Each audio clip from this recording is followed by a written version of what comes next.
Hi, I'm John Kennedy of Tape Notes, and I'm this week's guest on MetaPod.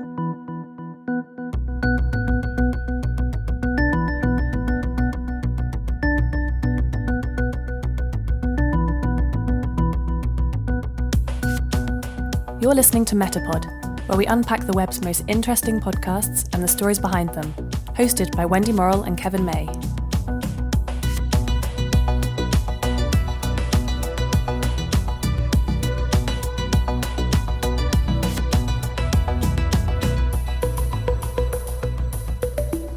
Welcome to MetaPod. I'm Kevin May. Thanks very much for tuning in this week. And welcome back to MetaPod. If you're a returning listener, I'm Wendy Morrill, and Kev and I are your hosts for another episode of MetaPod, where we unpack the web's most interesting podcasts and the stories behind them. That's right. We cover a wide range of podcasts on MetaPod, from true crime and investigative journalism to science, tech, comedy, and even candles. Mm-hmm. But this week, we're back in the music world with a podcast called Tape Notes.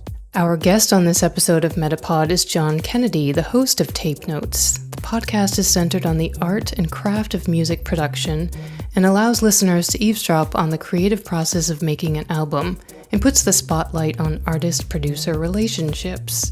The podcast itself is a masterful production combining the why of reflective conversations and the how of audio samples. That's right. John is also a radio presenter on Radio X in the UK. His programme, X-Posure, features all new bands and new music. John's lifelong love for discovering new music positions him nicely in these two roles. You'll hear that when he explains the origins of the Tape Notes podcast. Now, regular listeners will recall how just a few episodes back we had the intrepid duo of Simon and Brian from Soda Jerker, who focus on songwriting in music. So this is actually a nice counterweight to that show, looking at the mechanics of getting raw, unpolished gems of songs to the final diamond product that you hear on a record, well, CD, or maybe even streaming. Oh, hang on, shouldn't forget vinyl as well. So anyway, Wendy. Or cassette tapes. You do like your tape, yes, Kev. cassettes. So this is probably the first of the podcasts on MetaPod that was born out of a music festival, and actually the range of artists featured on Tape Notes is very much like a very good music festival, featuring both fresh and well-seasoned talent, from Churches, Courtney Barnett and Little Dragon to Paul Weller, Flood, and many more. Yeah, it's a unique show that's impeccably produced, and John is, really just an all-round nice guy to talk to. We thoroughly enjoyed chatting with him. So let's start the tape, Wendy.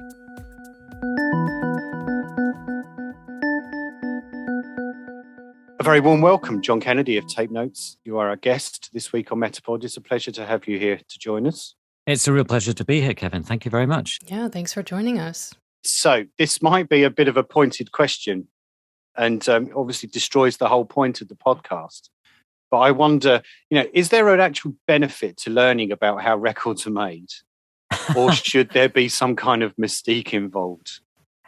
It depends from what point of view you view the question. I've talked to a lot of musicians recently who really enjoy Tape Notes because they feel as if they are benefiting from listening to the podcast, in that they are new musicians, new artists who are exploring the world of recording themselves and learning how to use production tools to record themselves and record their songs. And so they find it really useful and instructional to listen to Tape Notes because they pick up tips, and they also get to hear from people who are maybe a few more rungs up the musical experience ladder and find out what their approaches are, and also realize that they're just like them. They're humans too, and they make mistakes and get things wrong. And sometimes, it's through those mistakes that you end up creating something that you didn't think you would be able to create. So it's almost got an educational side to it as well, perhaps. Very much so. I think the educational aspect of Tape Notes is probably one of the strongest aspects of it. It's not just dumb entertainment, Kevin. I love Tape Notes, John, I will say. And I think it's pretty clear what listeners get out of the show, but I was wondering what the artists and maybe particularly the producers feel that they get out of showcasing their process on the show. That's a good question. I'm really glad you liked the show, and I'm glad that you've listened and enjoyed it.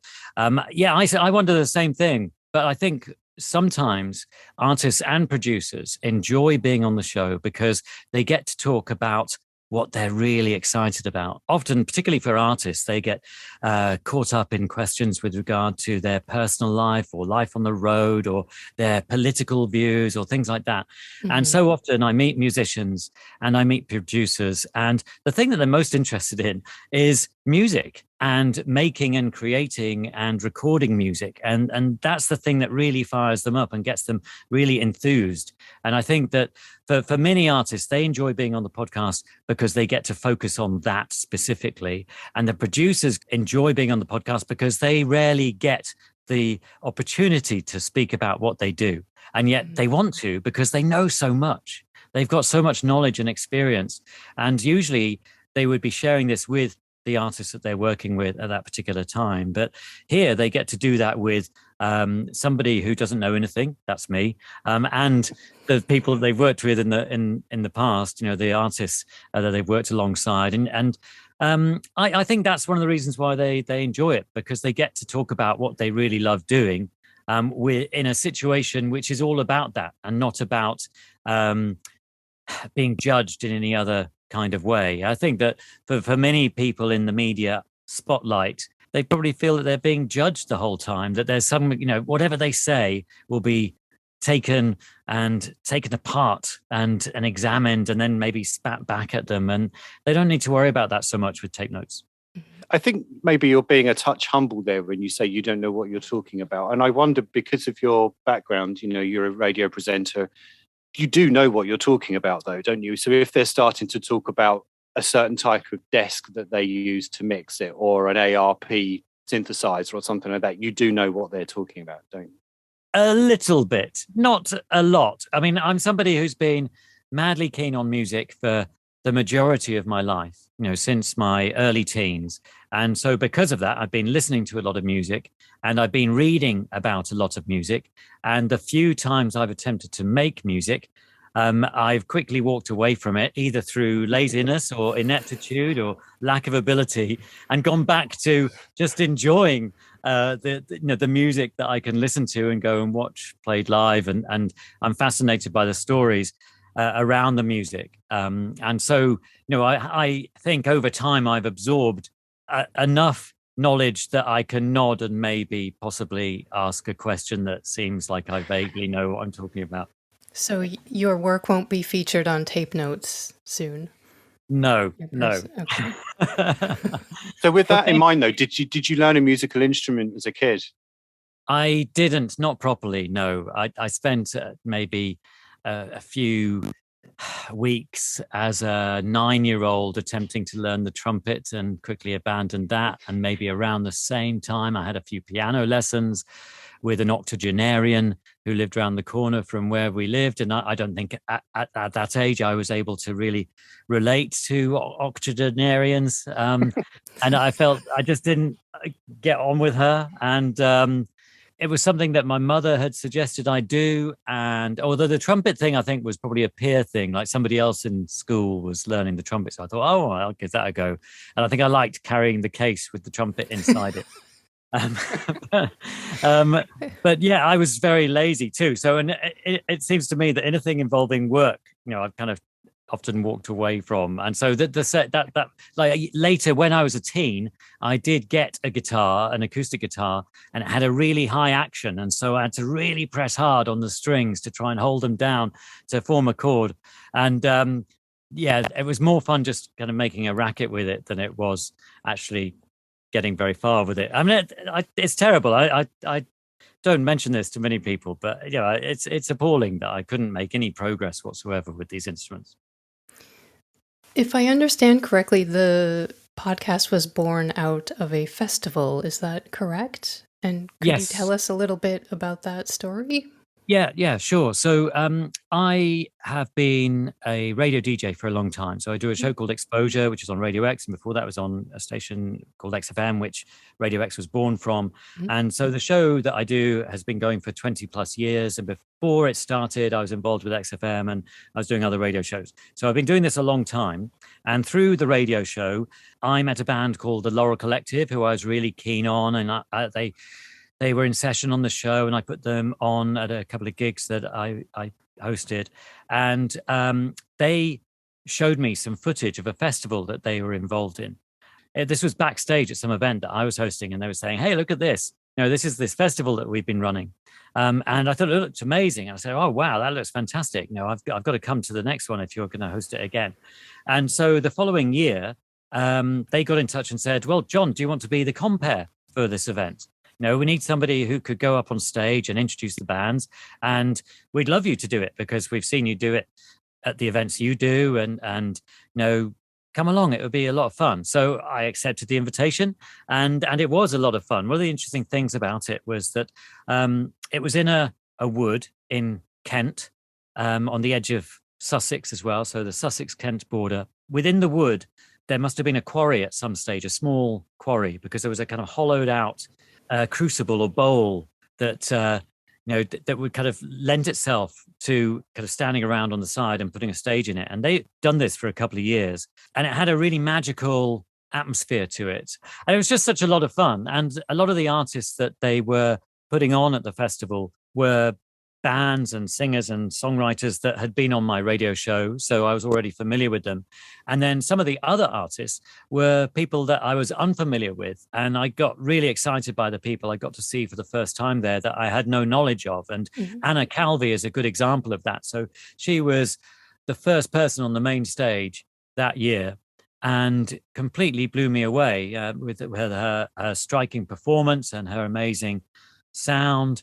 And I thought, wow, this is the festival for me. So luckily, they asked me back, and I ended up being the kind of resident compere for the event. So for the rest of the time that it ran, I went along every year and had a great time.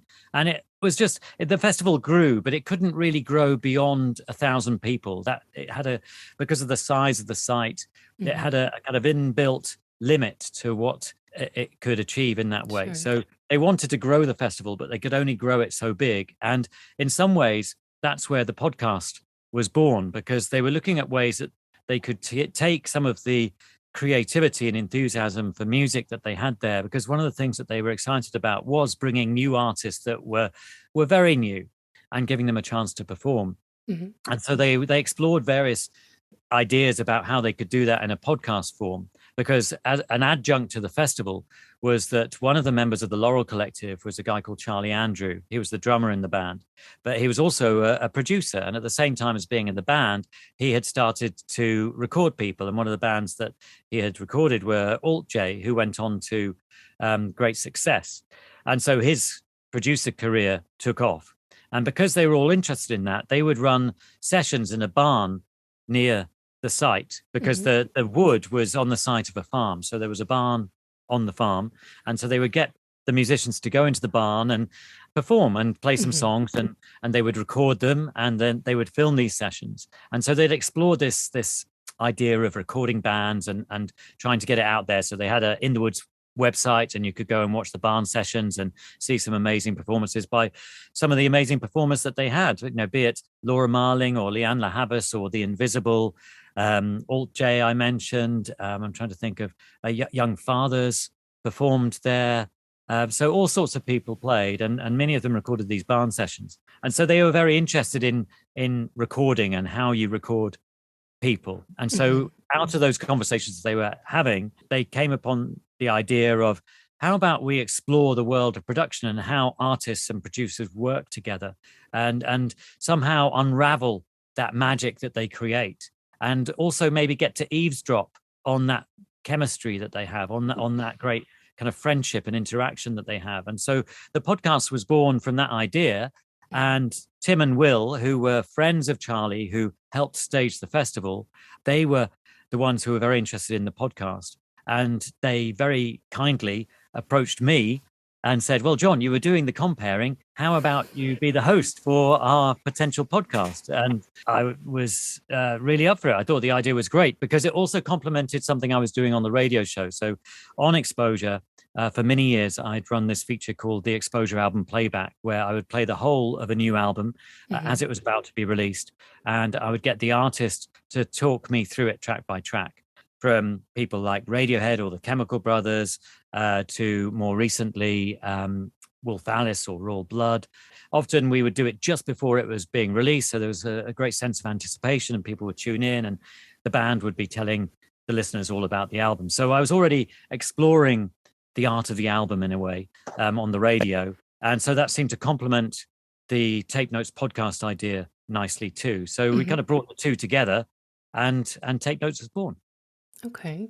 Moving back to the podcast and thinking about formats of a lot of festivals, I mean, do you have a conscious balance of new or young musicians versus older, more seasoned, or, do you try to balance that in some way? Yes, definitely. I mean, we're all really interested in new musicians and new artists who've got something new to say, be it via songs or the way that they record themselves. But at the same time, we're fascinated by older musicians. And for Tim, who's one of the team behind Tape Notes, I mean, part of this idea was born from his fascination with the Beatles, that the series of re-releases that took place in the 90s, exploring all the Beatles demos and all that kind of stuff. So he thought it would be great if we could kind of bring that element in. And so we have spoken to some artists who are more well established, but you try and balance it. So you want some people who are established, some people who are new, some people who are the exciting new names, and also you want to try and win an audience. So we try and get some bigger names in so that they can bring some audience to us. And I'm curious about the name of the podcast. I mean, you chose something that sounds quite analog. Yes, I know. That's an interesting one. But I guess people still talk in terms of tape. Sure. And although most of our guests are probably recording digitally, you still talk about recording something. And when you talk about recording, to me, that almost, in my mind, I picture tape. Sure. They seem linked together.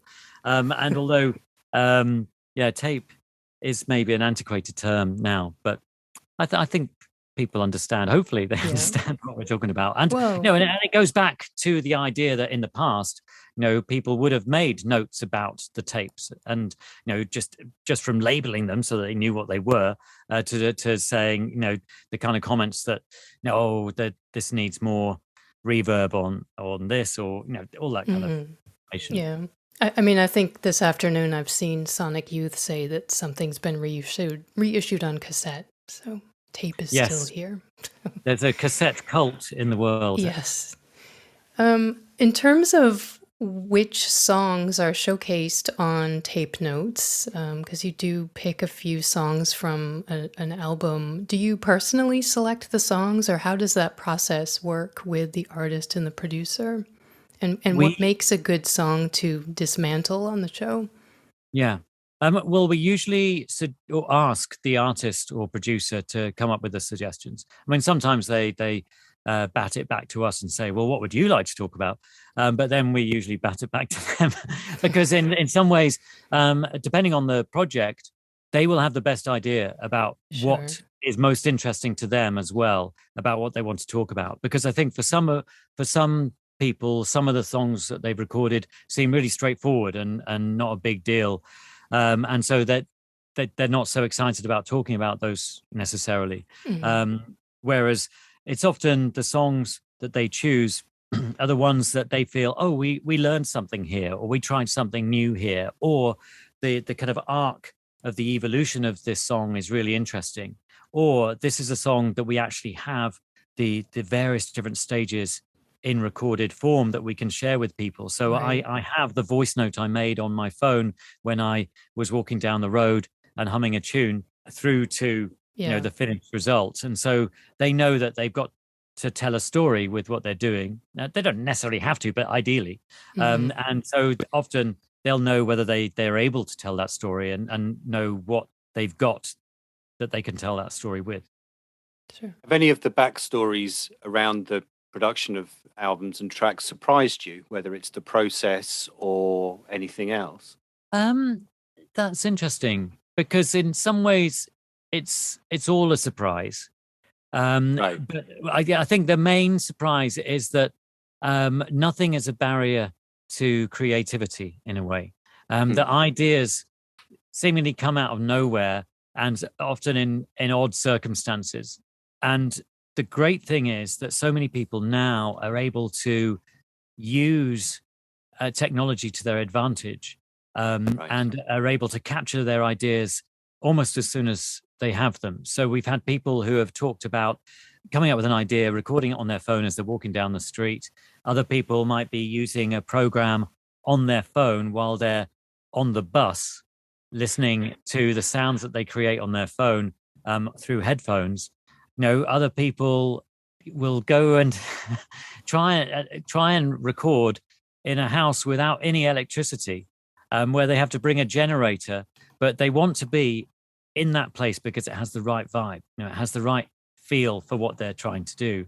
And so they end up going to a house in a wood which has no power with it. But the point of the visit is to write and record some songs. So they present themselves these ridiculous challenges, but at the same time rise to the challenge and end up creating something amazing. Is there anything that you would have considered to be unconventional within the process of the stories that you've heard? Yes. Now I'm trying to think of all the different things. I think in a lot of people's minds, the conventions are there in terms of recording, that you go somewhere specific to record. Most of the people that we talk to do that at some point.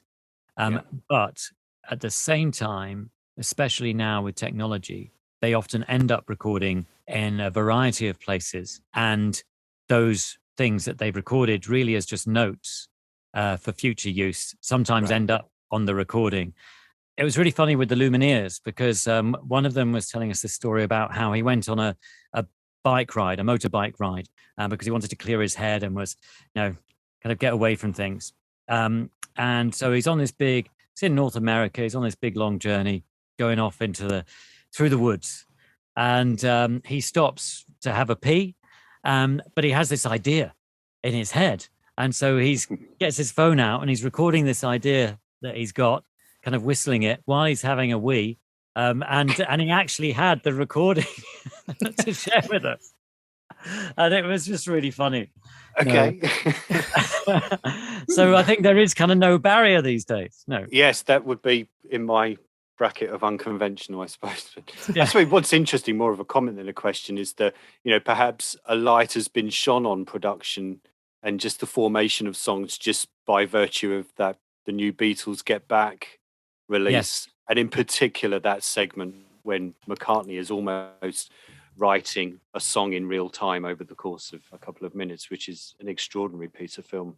Yeah, totally. I mean, it's great, the whole Get Back thing, just in terms of their productivity, and they seem to be talking about things fairly negatively, in that we don't have this and we don't have that. And yet over that short space of time, within a month, they write so many songs that there's enough for a couple of Beatles albums and some of the solo albums that followed. They've got all this material. And they're good songs, which is of equal importance, I suppose.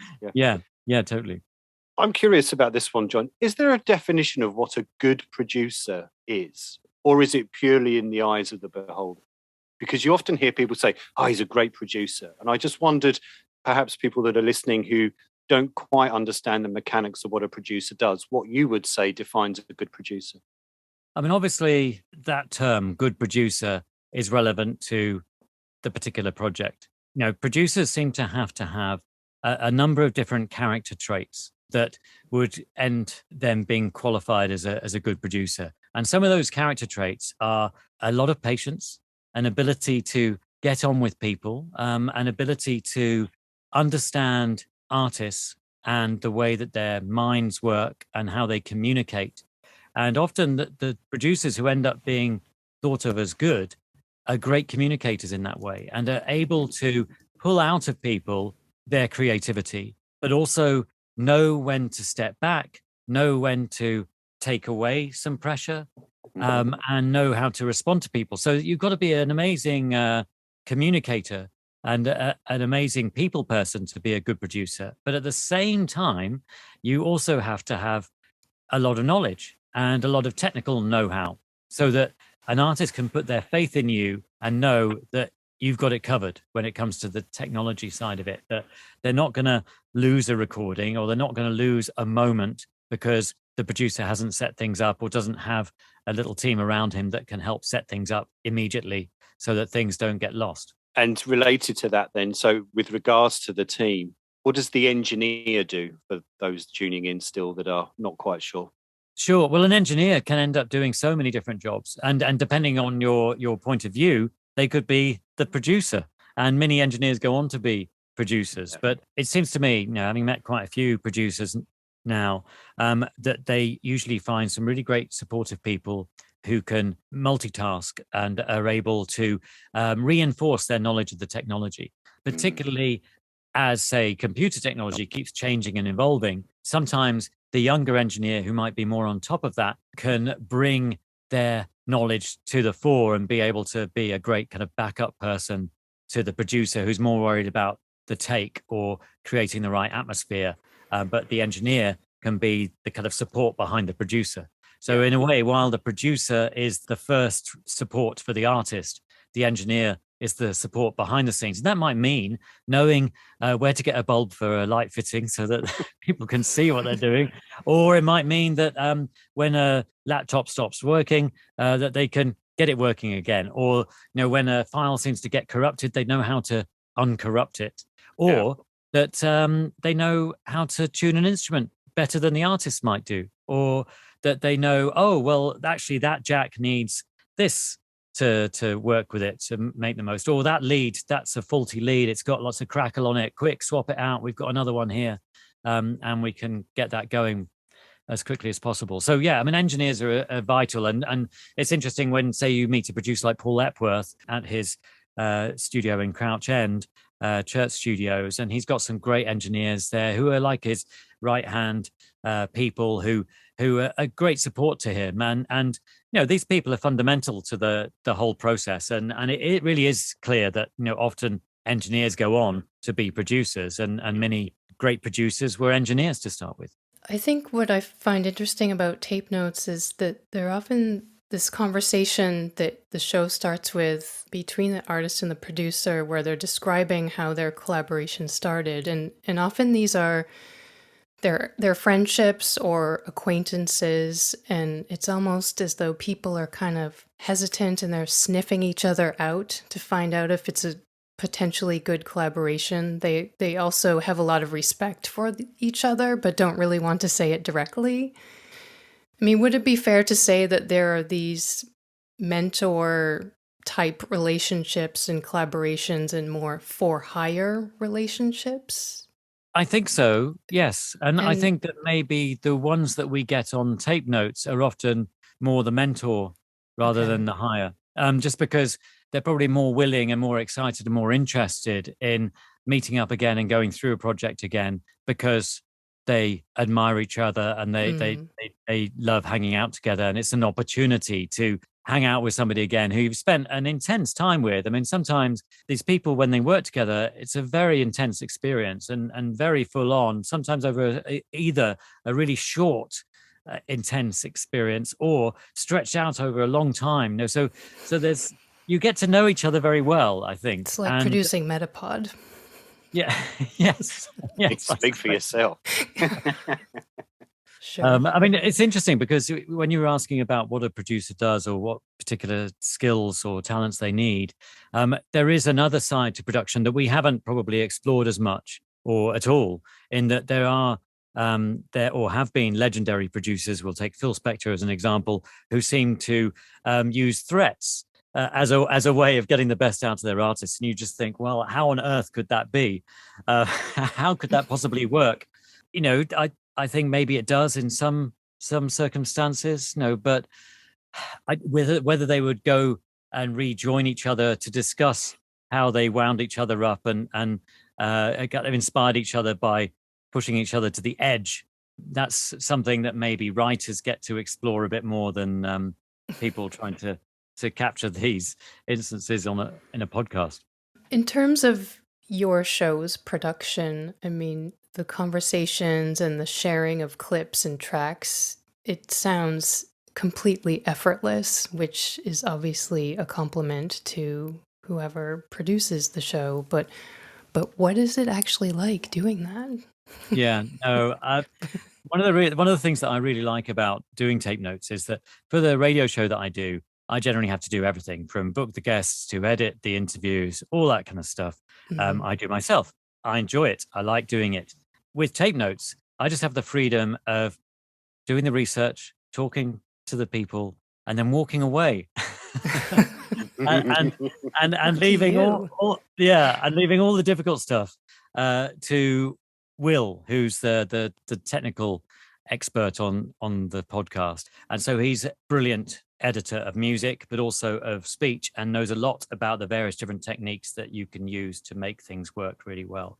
And so after we've recorded an interview, he will take all the ingredients and then put it together into the final product. So our interviews go on much, much longer than the actual podcast. So even though our podcasts are pretty epic, clocking in often at 90 minutes, we might have, had some sessions at like 4 hours.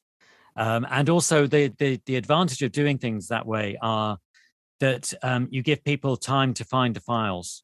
They might remember something. Oh no, yes, I've got that. And I've got it on my phone, but I need to get it from my phone onto my computer so I can share it with you. And if they haven't prepared that already, they can still do it in real time while we're there with them. And then we'll condense it so that the listener doesn't have to sit through all that agony. And often, Will is faced with other technical challenges. So it's often both pre-pandemic and during the pandemic, we've been recording like we are today from separate places. Part of this arose initially just because we were trying to unite, say, a producer in the States with an artist in the UK, and we could get them into a studio in the UK with us, but the producer in the States couldn't do that. But we knew that the technology existed that we could do that. So they would record their end of their conversation and all the musical bits that they might be playing in, but we could hear them live with them. And then Will would be sent all the parts and he would be able to marry it all together as if we were all in the same room. I think it sounds as if we're all in the same room in the finished podcast. It does an amazing job. Shout out to Will. Yeah, it is incredible.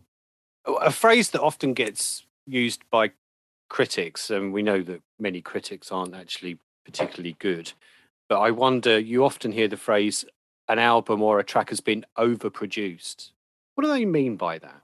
I think they are speaking from a personal perspective, as most critics are. And depending on what your own taste is, you might think something has been over-egged or over-polished, depending on your point of view. That's the way I interpret it. So the thing, as we kind of learn through tape notes, when we hear the artists and producers talking, there's a danger that you can work on something too much, that you can overdo it. And it's knowing when something is done and being able to say, right, it's finished, leave it, walk away.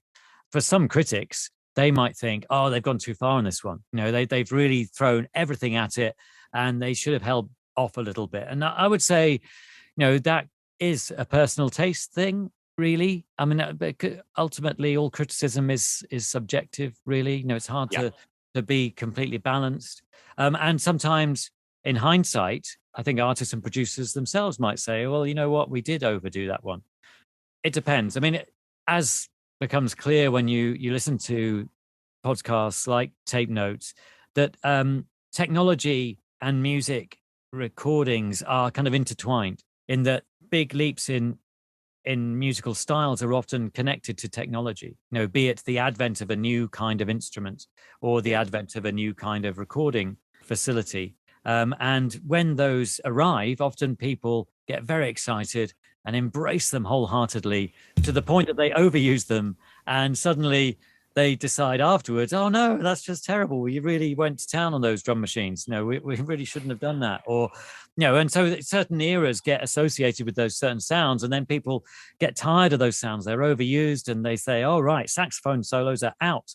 But then 20 years later, people are kind of enjoying saxophones again because they've missed them, because everybody ditched the saxophones and the saxophones make a return. But then with the new technology, they're recorded in a slightly different way, or there's a slightly new approach to the way that the instrument is used and it sounds fresh again.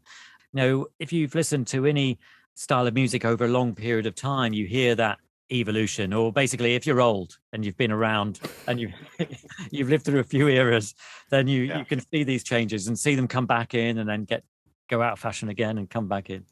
It's like the 808 drum machine. Yes, totally. It's a great example of that, isn't it? Yeah. So many of the conversations on Tape Notes are about the producer and the artist, but for better or worse, often the record labels or the A&R people have some kind of role within the studio. I mean, what have you learned or sensed about that role in the conversations that you've had? Yeah, it's interesting. I mean, generally, I would say in most of the conversations we've had that the record label are kind of in the background, that they might chip in with a few suggestions or maybe some interesting questions about, well, where is this going? What are you doing with it? What are you trying to do here? Because they've got a different approach or a different series of questions in their mind about how are we going to sell records if they sound like this? Or, is this song good enough to sell? There are different kinds of things. And luckily, in most of the conversations we've had, the record companies aren't interfering in a negative way. Or if they are, we're not hearing about it. Because generally, I mean, with the projects that we're looking at, these are projects that people feel particularly proud of or particularly affectionate about. So they're projects that they have a positive outcome at the end. They might put themselves through hell getting there, or it might feel like that, but they're generally happy with the result or see it as valuable. And so when they revisit it with us, they're viewing it in a positive way. And that's one of the reasons why they're revisiting it, because it's taken them back to something that was important for them. All I've done is thrown cliches at you as part of my questions, and I promise this will be the last one. But I think it's related to the last question, and it's, you hear about the death of the album because of the way many people are consuming music now, which is track by track. They get mixed playlists and things like that. Do you think that has informed in any way the way people think about production of albums now? There is perhaps less emphasis on an entire body of work, and it's perhaps more swayed towards, let's get a couple of really good singles here. Yeah, I think it's something that's in people's minds. People are conscious of that. What is interesting is how interested in the album people still are. And it's not just older artists, but new artists as well. I think it'll be interesting to see when we let go of that idea of an album as a society, because I think the idea of the album is still there, even for young artists who may be 20 years of age. They still feel as if they want to write and record an album at some point. That's still on the list of things that they want to try and do as an artist, as somebody who, it's because it's a stage to get to and to go through. So while people are still feeling that way, I don't think they'll just be focused on those singles. But I think there is a kind of parallel thought process that is about creating something worthwhile. And so, that could just be one song. But then once you've done one, all of these people are trying to write the next best song, because each song that they write, even when they end up being quite happy with it, they think they can do better. So they keep challenging themselves and keep pushing themselves. And so once you've got a few, then you think, what am I going to do with these few? Is this an EP? Is this an album? And I think that the long form project will still be something that is important to artists, but it might see a different realization. A lot of artists have put out series of EPs, because an extended play, as it would have been known back in the 50s, offers an opportunity to put a little body of work together, but without the pressure of a bigger work. And it also allows you to evolve and experiment with ideas and experiment with the idea of a long form thing. And the mixtape comes into that. So, a lot of artists now use the term mixtape, which could be an EP. It could be an album in some people's language. But, the name is almost irrelevant, but it's a long form project of some kind in a way. And maybe we'll, in 50 years time, the idea of album as a word to describe a long form project won't be used. But long form project sounds really cumbersome, doesn't it? It does. John, a lot of conversations include references to non-technical details, maybe personal issues or struggles like mental health or social media, touring pressures, commercial pressure to succeed. Obviously, these influence the creative process. I mean, what would you say are some of the top issues for artists? And I guess, what do you decide to include in the conversation? Well, first and foremost, we try and approach things from the artist's point of view and the producer's point of view. So our priority is the music. And we're most interested in the music. But the music comes from the inner sanctum Sure. of a person. So they inevitably are going to bring up some of the subjects that inform their music. It isn't just that they really love Metallica, but it is. Might be. It might be, but they're also informed by the things that are going on in their lives as well, and they pull on those and draw on those for inspiration and motivation, and so inevitably those come through in the conversation. It's interesting how much those things are interlinked, and I think that that's kind of how it ends up being part of the podcast and the conversation in the podcast, because it's so interlinked, really. Yeah. And it's interesting because you hear it in that relationship between the producer and the artist, in that the producer has to be really sensitive to the things that are going on in an artist's life, because they know that those events are inspiring this artist, but they also know that the artist needs to be taken care of as well. And so it's not as if you know that the artist could be inspired by a night out where they bring themselves to the edge of death through drunken activities or something. I don't think that necessarily the producer would think, right, I'm going to take them there through that experience so that we get a song out of it. It's more that the artist will do that or go through that. I think, though, that it's one of the things that allows people to get involved in the music and in the work of the artist when they hear about these stories, and also find that quite inspirational, both for those who are not involved in making music and for those who are involved in making music. Yeah. Because I think, especially for people making music or any kind of creative endeavor, you spend a lot of time beating yourself up about not being able to do something, or not being good enough to do it, or not having the skill set to do it.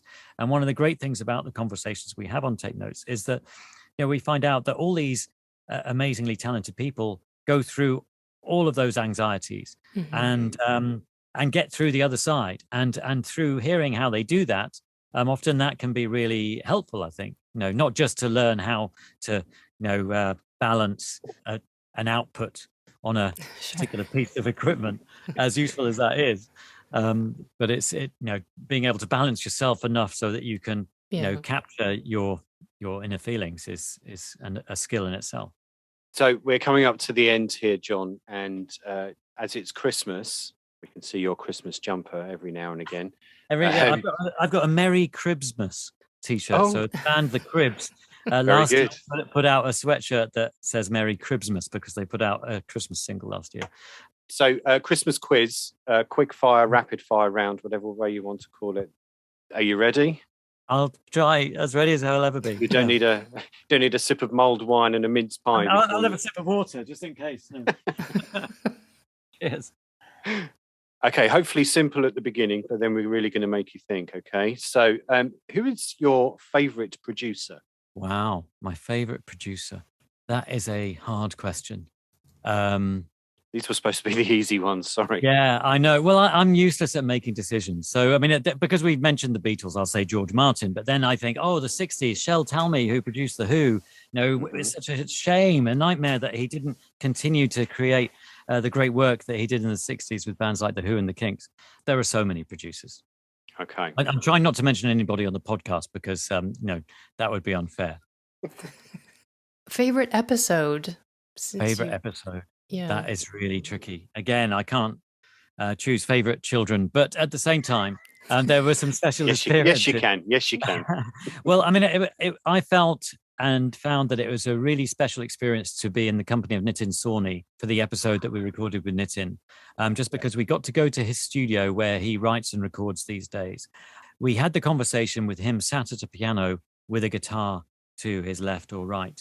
And he's a multi-instrumentalist. So often for a lot of the conversation, he wanted to illustrate his ideas and processes through playing his instruments. Because the recording that we were talking about was quite old. So he didn't have all the different stems that a lot of people have to draw from. So instead of the stem, he would just kind of play the piece on the piano or on guitar. And I know, and he's really brilliant musicians. And so it just felt really magical to be in the company of somebody like that.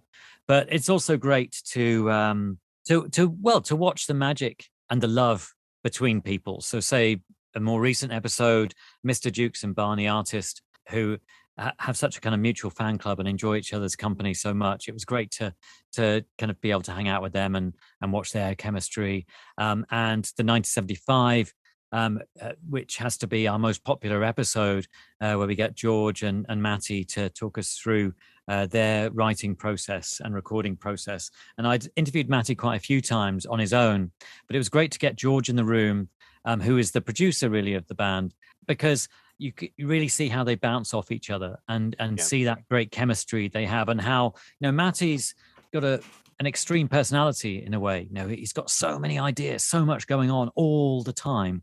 And yet George is a kind of rock who can decipher these ideas and capture them and put them together and create something really beautiful. And so, I must admit, it is hard to choose an episode because I really enjoyed every single one. I believe. I know that's kind of corny, but it is actually true. Okay, what's your favorite album of all time, John? Wow. See, that's another impossible question. You're on BBC live. Radio 4. It's Desert Island Discs. Yeah, You can only take one. Let's think of it that I way. know. In a Silent Way by Miles Davis, I often used to think of as my favorite album because it's such a beautiful and soothing listen. Okay. Favorite band or artist? Another impossible question. I try and resist all of these kind of things. But favorite artist. Favorite new band? Does that make it easier? See, that seems really hard as well. But yeah, just because. Well, we'll go with the new band. So one of my favorite new bands at the moment is a band called Chartreuse, who are from the Midlands in England, who have put out a couple of EPs. And I love what they're doing musically, and I love the quality of their voices. So they've got a male and female vocalist within the band. And there's a kind of jazzy aspect to them, but there's also a rock element that might be a bit like Jeff Buckley or Radiohead. And they combine these influences in a really magical way. And it's interesting, during the lockdown period, they put out a couple of instrumental EPs, which really illustrate this fantastic sound that they have. And yet, those sound brilliant on their own. And then when they've got the other songs where they sing on top, it sounds incredible. So I'm very excited about Chartreuse.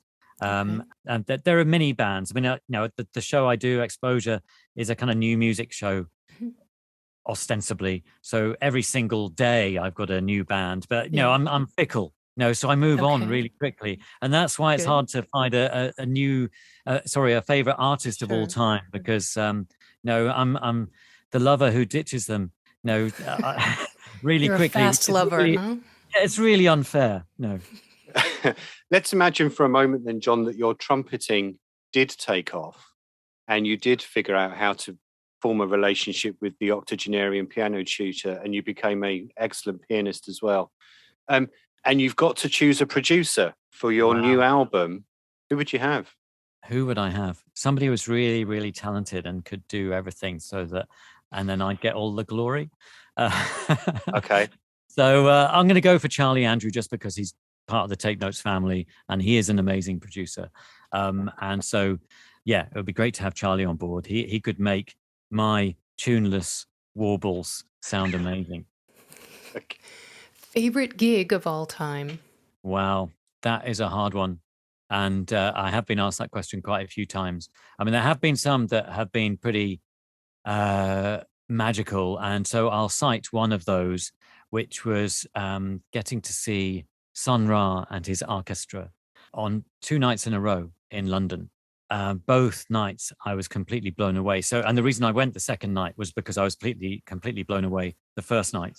There was an element of chance to the gigs as well, in that Sun Ra was meant to be supporting Cabaret Voltaire at the Brixton Academy. I don't know why, but the gig was cancelled. But there was a note on the outside of the venue saying, gig cancelled, but Sun Ra is playing at ULU instead, the University of London Union, Mallet Street in London, and it's free entry. So I thought, well, actually, Sun Ra was who I wanted to see. So I went to ULU, and as I walked in the venue, I heard this chanting, and it was like, oh, where's that coming from? And there was a procession of people dressed in a combination of clothing that looked like it was part of some kind of religious ceremony, but it also looked kind of space age.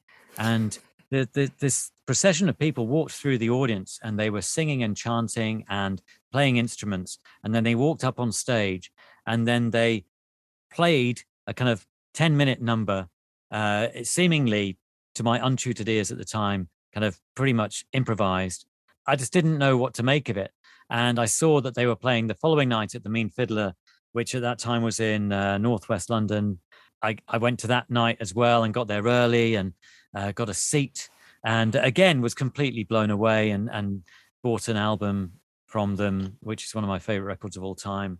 And had to get 3 night buses home from one side of London to the other side of London. Okay, last one then, John. So what album production would you most like to have been a fly on the wall for? Well, I mentioned producers and artists in a situation where they are kind of challenging each other in a potentially negative way. And there was a producer called Guy Stevens who worked with The Clash. And from what I've read, they had a great relationship and loved and shared a great taste for various different artists. But Guy Stevens would often try and challenge them and create a certain kind of atmosphere in the studio where everybody was on edge and would be smashing things and, chucking chairs around the room. And part of me would like to have been an eyewitness to that, to see how that went. But at the other end of it, it sounds pretty scary, and like you would also probably feel really awkward and not want to be in the room at all. But amazingly, they did seem to come through the other side, and obviously made amazing records together. But it would have been interesting to see how that worked. Maybe that's something that Wendy and I can try when we record our intros and outros, is to just throw the office furniture around or something. Yeah, see what happens. I mean, you're not in the same room, so yes, nobody will get hurt. It would just be the furniture. It's good. But yeah, I don't. The idea that scaring people into creativity can work. Yeah, that seems daft to me. But I do know, that in the history of recorded music, there have been quite a few instances like that, which have resulted in some amazing records. But it does seem. Yeah, I suppose it's just the ones where it was not in some concrete, recording studio that could be in a house or something anywhere. I mean, I've always been intrigued by the recording of The Downward Spiral by 9 Inch Nails, because they recorded it at the 2120 Cielo Drive where the Manson family killings took place. And you just wonder what was Trent Reznor's thinking and in trying to do that, and what was the vibe that he was getting to produce many parts of that particular album. Yeah, totally. Yeah, personally, I wouldn't want to go there. I'm too much of a scaredy cat. Right. Okay. John Kennedy of Tape Notes, thank you so much for joining us on MetaPod. We hope that Santa brings you a trumpet for Christmas. That's a wonderful idea. Thank you very much for having me on the show, Wendy and Kevin. It's been great. It's an honor to be part of it. Thank you. Thanks for coming on the show.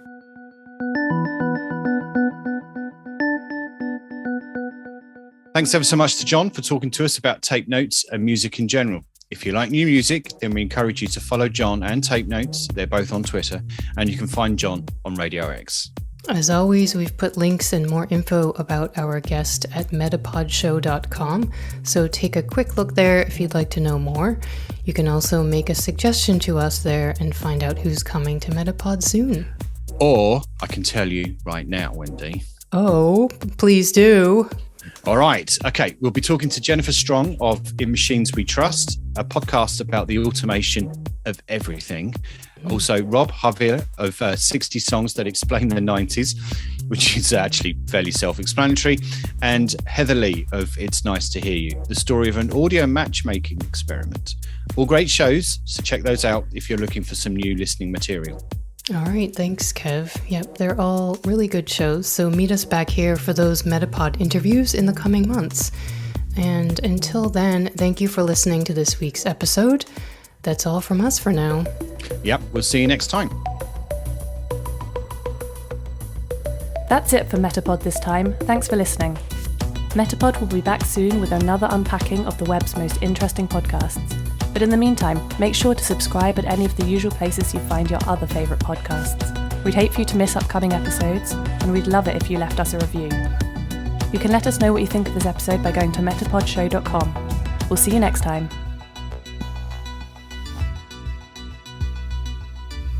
MetaPod is produced by Wendy Morrill and Kevin May,